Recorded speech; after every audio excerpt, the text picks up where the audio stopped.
So you want to host your own ceramic workshop, but you don't know where to start. Well, guess what? That's what I'm here to talk about. Today, I'm going to tell you all about how I run my own ceramic workshops, all the materials and supplies I use, what the format of my workshops is like, what my credentials are, how long I've been doing workshops, basically everything you need to know to get started running workshops in your own city. Hello and welcome back to the studio. My name is Lauren and I'm a full-time ceramic artist in Calgary, Alberta. I make ceramics under the name From Tree to Sea and have been doing so full-time since the end of 2019. I only started running workshops a couple years ago. I think it was 2023. I think the intention behind running workshops really came from want and a need to connect with people again, especially post-COVID, post-pandemic, post the time that we don't like to talk about or think about, but affected all of us. There was definitely a longing for more human connection, especially over creating something fun together in a very chill, laid-back environment, low pressure, beginner-friendly. And I've found throughout my years of teaching workshops that people can kind of explore their creativity, but also, get to know people in their community. So I'm going to tell you this as a very socially anxious person. I may not seem like I am because I do so many markets, I do lots of social kind of events, but deep down I am a very, very shy, mostly introverted person. And so if I can do this, you can do it too. It took a lot of doing these workshops to finally get to a place where I feel pretty comfortable showing up every time I do them now. I will say it also took a lot of practice and a lot of ironing out those little details that make an event run smoothly. Obviously, when I first started, I was kind of winging it a little bit, and that's okay. I feel like that's how you get better at things. You just have to try it sometimes, get some feedback, do it again. Okay, so the first public workshop I ever hosted was actually a plant pot making workshop. And a little backstory for context in case this is your first introduction to me. I used to work part-time at a store here called Plant, and they had a second location called Plant, which is where they hosted their own terrarium building, potting workshops, gardening workshops, like all plant-related workshops. They had a dedicated space that they would use to host these workshops. So, there were tables always set up, they had chairs going, and I thought, wow, this would be such a great first space to, test the waters, especially because it was a space that I sometimes worked at, I felt really comfortable in. I knew the owner, knew he was so supportive of small business, and so the owner said I could host my first workshop there. And so that's where it all began. I knew myself, and I knew that I did not want to go into teaching workshops completely cold. Prior to this, I had assist taught at date nights at my previous studio where it was wheel throwing. I didn't have a lot of experience teaching hand building, but I had a lot of experience hand building for myself within my own ceramics practice. And at this point, I had been working in clay for a while. I took my first party class ever in 2015 and fell in love with it. Kept going. So you can imagine I was fairly deep into my practice at this point. I felt pretty confident that I knew what I was doing, especially enough to teach like a very beginner workshop that felt approachable for anybody to join in. So anyway, I asked everybody who worked at the plant shop if they would want to come participate in a trial run. So I could get a feel for this space, get a feel for if I was missing any materials that would be helpful, or if I was missing anything in my demonstration, my instruction that would be helpful to flag for future workshops. So I did that first trial workshop in the space. I, figured out kind of the timing for everything in terms of being able to dry things, being able to paint things, how much time do people need to build a plant pot, etc., etc. And so after doing the trial run and kind of gathering all the data that came from that, I set my first dates to go public with a workshop. I think my first ones were plant pot making and also mug building, just because at that point I had hand built a ton of mugs. I felt like it was pretty approachable to do, and you could do it all in one session. And as I'll explain through this video, there were things that I added on to as I continued to teach throughout the years. Okay, so that's a little background of how I got started. Now I want to talk about the format of the workshops that I typically do now. So most often this past year, I have been teaching bag charm workshops, ceramic bag charm workshops. So you come in, you make a few little cutie pieces that are fairly small, kind of bag charm size. I have these high fire hooks that you put in them. And then once they've been processed, dried, bisque fired, glazed, I attach the actual keychain claspy things to them. I've mostly been doing those ones and tiny little fun object workshops this past year, but my real thing that I love doing and have done for a couple years now is ornament making workshops. I thought this was such an approachable class and such a fun thing to do for the holidays because what a great time to get everybody together. You know, it's cold outside. We want events to go to outside of our houses so we don't just like stay in and hermit so hard. People would come make ornaments for their own trees. They would make ornaments to gift to people. It was just like a fun way to get together. Also, I thought it was really fun because I love a workshop where you're not necessarily all making the exact same thing and there's not, you know, strict guidelines on how you have to create something. It's kind of, I'm there to give the tips and tricks to help you execute it properly and make sure it doesn't explode in the kiln or we don't have issues in the kiln later, and that it's something that will actually like hang on your tree and look good. But I think it's fun to kind of have this open-ended range of things that you could make. I market my workshops as being about 2.5 hours, and this typically allows for all the time that I need to give instruction, have people actually make their pieces, and then actually paint them with underglaze all in the same session. I had thought for a while about doing, you know, a 2-part kind of workshop, but I think it's really hard to get people to commit to 2 dates for an event. And so when I went into it, I kind of already had this idea that no, we can get it all done in one session and then everything's good to go. All I need to do is make sure that everything's slow dry so we don't get any cracks, and then I can bisque. I'll dip them all in clear glaze and then, you know, process them in the kiln and everything afterwards. So usually I'll take the first, I want to say like 15 minutes to do a little introduction, kind of talk about some of the rules with clay. I like to say that there aren't really any rules except for the thickness of your piece.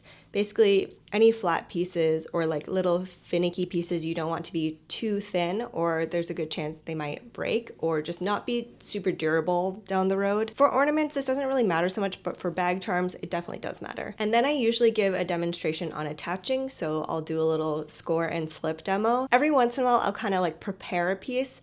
I love to reference a cooking channel. You know when a chef is making a dish, but they already have it halfway prepared, and then they like move on to the next step so quickly, and you're like, oh, okay, I can get the idea of how you got from here to here. We don't need to see the whole thing. We're trying to keep it, you know, a tight 50 and a tight 20. So I've definitely done that before in the mug workshops. I would kind of have a piece and a handle already setting up, drying a little bit so I could show the attaching process. So I give a little demo of scoring and slipping. I have all my stuff here right beside me. I actually just did a workshop last week, and so I just kind of kept everything out because I knew I was going to be talking about it for this video. I typically prepare myself a little cheat sheet, and this little sheet just has all the information that I need to make sure I'm sharing with people in the workshop before they get started or throughout the process. So I'm actually going to read verbatim what I have written on here because this is what I use pretty much every time I go to a workshop. And this specifically is for a bag charm workshop. Obviously, you would tailor it to whatever you're trying to make in your workshop. So intro/welcome, because nowadays I often partner with spaces to host these workshops in. People might not know who I am because on Instagram it's marketed to all the followers of the space or the store that I'm actually doing this in. And then also obviously I share it with my own followers as well. But I just can't assume that everybody knows who I am or what I do, except that obviously I do ceramics. I talk about the clay. So the clay that I use is like very beginner friendly. It's a white stoneware, pretty simple, pretty easy to work with. But I do like to explain that the clay itself is white and that there may be a little bit of shrinkage. Usually when we're working on a smaller scale, you're not going to notice the shrinkage so much, but it is something that I like to mention just in case people have a vision in their head of what they want to make. I usually say how many pieces we're allowed to make today. So we're either making 2 charms, we're making 3. In my ornament workshops, I typically say you can make 4 to 6 pieces. And this is just kind of to limit the amount that I need to process later on when I do the glazing and the everything. I kind of just show what's on the table. So, you know, everybody has a little dish of water, they have some tools, they have some paintbrushes, some underglaze. I do like to say that you want to err on the side of less water than more water, because I have had early on people who use quite a bit of water, and then it's a little bit trickier when we get to the painting stage if your piece is really wet. But don't worry, there's a workaround for that as well. That was like a light bulb moment. When I set up the space, I have these little color palettes that show all the colors that we are working with. So this is the color range that I have for underglazes when I do my workshops. I also bring little palettes that people can mix more colors in, but I like to keep it pretty simple in terms of how many colors we're working with, because then I'll generally explain to the group like what the format of the workshop is. So making first and then painting after. And then I always remind people to add their little hooks before their piece gets too dry. I've had people finish really early. I've had people stay a little bit later. You kind of have to go into it knowing that not everyone's going to be exactly on your schedule. Lately, I have been kind of announcing when we're at the halfway mark, just so people know how much time they have left to finish making and finish painting. Okay, we're about halfway through, but before I talk about materials and supplies, I want to take a moment to mention the sponsor of today's video, which is Squarespace. If you feel like now is the right time to create your own little section of the internet, Squarespace is the platform to get you there. Creating a beautiful, professional, working website can feel very overwhelming, but with Squarespace, it's super easy to get started and get going quickly. They really make the process so easy, and it's built for anyone to use at home with no coding required. You can integrate everything from buying your domain name to choosing your website template, all of which are super customizable, and you can even use their new design intelligence to create the website of your dreams, whether it be an online shop where you sell all your products, a blog, or somewhere that you share your services with others. With Squarespace, you'll be up and running in no time, and if you need any help, it is always there with their 24/7 support team. You can get a free 2-week trial with the link down below, or you can just go to squarespace.com and use the code from Tree to Sea for 10% off your first purchase of a website or domain. So I have a little list on my phone of all the materials and supplies that I typically need to bring to workshops. Does everybody always use everything on this list? No, but I would rather have things and not need them than need something in an emergency and not have it. I like to be extra prepared. That's called being professional, but also having high anxiety about disappointing people. I'm going to read out this list from my phone, but I'm also going to place a list down below in the description so you can refer to it later and you don't have to rewatch this whole video again to hear exactly what I bring to workshops. I bring sponges for each person. I prep little chunks of clay for the number of people that will be in each workshop, and I bring them in a little bag, and so they're easy to just grab and give out to people once I'm done doing my demo. I bring these underglaze palettes. I bring all my underglaze, and they're in these little paint pots. I bring rolling pins, enough so that every 3 people have them. I bring these mini bowls of water, and I usually position them for people to share. So between every 2 people, there is a bowl of water, because really not everybody needs their own bowl of water. I bring paintbrushes, I bring tools, and I bring demo examples, which are pieces that I've made before. I had planned to do a video like this previously, and I made a bunch of demo pieces, but I think I'll just show you kind of some examples of what I've been bringing to the bag charm workshops. I've started bringing my little demo pieces in this little plastic container just because it's nice to have them all together.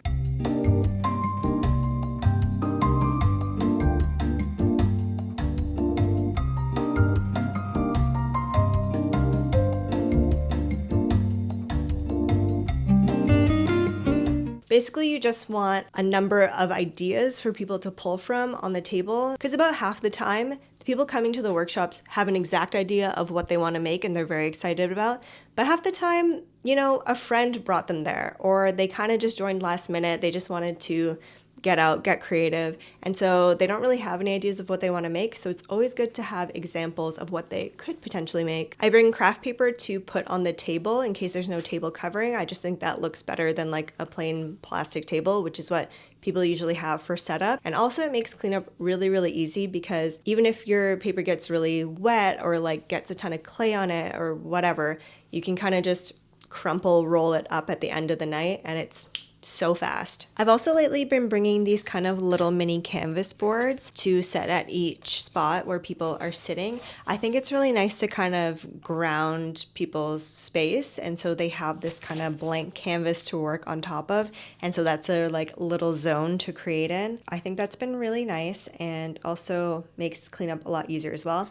These are obviously a little bit messy with underglaze because, as I said, I just did a workshop, so I'll typically just sponge these down afterwards and make sure they're all clean for the next one. I like to bring these little cutie bowls. This is what I usually put the high fire hooks in, and I'll kind of just have them throughout the table so that they're easy to grab when people are ready for them. These are the high fire hooks. They actually come in a little bag, but I put them in this little plastic container just so I can see exactly where they are at all times. These are the paint palettes that I use that I give people to mix in. I just got them from a local art store, but honestly, I don't know, maybe you could find them at a dollar store. Before I was using the individual colored paint pots. Basically, my studio assistant and I, when it was time to start decorating, people would tell us which colors they needed from the palette example. We would kind of run back and forth going to get them for them, and people would mix their colors in the middle. And now I only give these out if I know people want to mix colors, you know, to make like a gray or like an orangey yellow. The way we were doing it before did work, but a couple of things. My studio assistant moved away, and so suddenly it was just me doing these workshops, and that was just like too chaotic for just me to handle. And also we found like, okay, if you give somebody a full well of one color and they actually only need like a little bit of it, you don't want to waste materials at the end, and so you end up scooping all the extra paint back into the underglaze jars. And when we were doing our ornament workshops, it was about 24 people per session, and we did 5 sessions in one weekend. So that just was not a very efficient way of running things. So now I put all these individual colors on the table. I do them in their group, including every color on this palette. Say it's a workshop of 12 people, I'll have 3 sets of all the colors throughout the tables. I also think it's nice because then people start chatting. They're like, oh, you know, can you pass me the green? Can you pass me the blue? And then, I don't know, they're talking about stuff that they make. It's so nice to see. I love it. I love teaching. I love seeing people get together and connect over clay. What else have I not mentioned yet? Oh, I also like to bring rulers. There've only been a few instances where people need a really straight line, but good to have them just in case. Maybe most importantly, this was something I kind of learned along the way. I bring 2 fans with me. If it's a smaller group, I'll only bring 1 fan, but basically I bring these little mini fans with me. This is just from, I think, Canadian Tire. And basically I set up a little spot for people to put their pieces in front of when they're in between painting underglaze layers. Or let's say someone's working away on a piece and it's really, really wet and they want to get started on painting soon, I'll just tell them to go put it in front of the fan for a little bit, let it harden up. Especially because if you want to be decorating an underglaze painting and you need to do multiple coats to make sure it's opaque, why not make it easy? Dry between coats. It makes for a much smoother application of underglaze, I find, and so this is like my number 1 thing that I would recommend bringing if you're trying to do it all in one session. I also bring bins for the finished pieces. So usually I have to get out right after the workshop. And so I'll leave everybody's pieces in front of the fans while I'm packing all my stuff up. And so then everything's dry enough for me to put into bins to take back to the studio. So these are the exact bins I use to pack everything up in and bring it back. These are just from the dollar store. They're the perfect size for small items. And for transporting, I use this kind of foam wrap. Someone actually was just giving this away and I snagged it. I use this foam wrap because I find it works a little bit better than plastic. And actually, weirdly enough, this helps things keep their moisture for longer. That's just a fun fact. I'll typically load in the flat items first, and then I'll do another layer of this and load in maybe some of the more bulkier little pieces on top. I also always bring a couple of sharpies so people can write their names beside their board on the craft paper when they're finished. And typically at the end of the class, I will just take a picture of everybody's space with their name beside it and their pieces so I can refer to it later when I'm packing everybody's order up for pickup. And this is where you have to stay really organized. I usually make an album of my phone with the date and like where the workshop was and store the photos of people's pieces in there. My turnaround time for getting the charms and little trinkets ready is 2 to 3 weeks depending on what's going on that month. And so, you know, it's never too long between having those pictures and actually like having to pack everything up. So far that's been working. I felt like this was the perfect time to make this video as well because as I mentioned, I just did a workshop last week. And then also last week I finished processing a whole batch of little trinkets that people had made from a workshop I did a few weeks ago. So I'm gonna show you them at like their 2 different stages now. Okay, so these are some of the pieces that were just made in a workshop a couple days ago. They're just drying. Usually I'll bring them back to the studio, place them all out, and kind of just place a light piece of plastic over them just because I don't want any of these kind of smaller fiddly bits to dry too quickly and then potentially crack. It's always better to be slower and safer than try to rush things. Look at this cutie little hummingbird. I'm also just always amazed at what people make in these workshops. It's always just such a wide range of things, and it's so fun.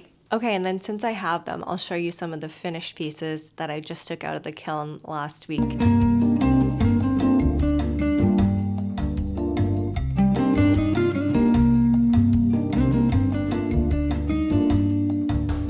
So this last workshop was just a tiny trinkets one, so I don't need to attach any bag accessories. I have these little paper bags that I will label with everyone's name and just put them inside and then drop them off at where I did the workshop for pickup. And that's it. Okay, I hope that was informative / helpful if you were trying to run a workshop in your own city. I would say look out for shops that have like spare space or want to activate their spaces in the evenings or maybe on the weekends when they're not having the store open. I've also rented studio space from other people who have larger studios than me. I love my studio, but it's fairly small. I would never be able to actually run a group workshop in here, I don't think. Honestly, you could even like put a call out. You never know who kind of has the space and wants to actually use it for connecting community and creating. Of course, if you have any questions for me or there's something I didn't answer, I tried to get everything out as much as I could, but feel free to leave it down below in the comment section. And if this was helpful, let me know. I would love to do more videos like this if you have any questions about my creative process or what I'm doing. And I also quickly want to say a big thank you to all my Patreon subscribers for your support this month. There are physical rewards, there are extra vlog rewards. Check it out. If you like this video, give it a like. If you want to subscribe to see more, please do. Would love to have you here. And I wish you the best of luck with running your own workshop.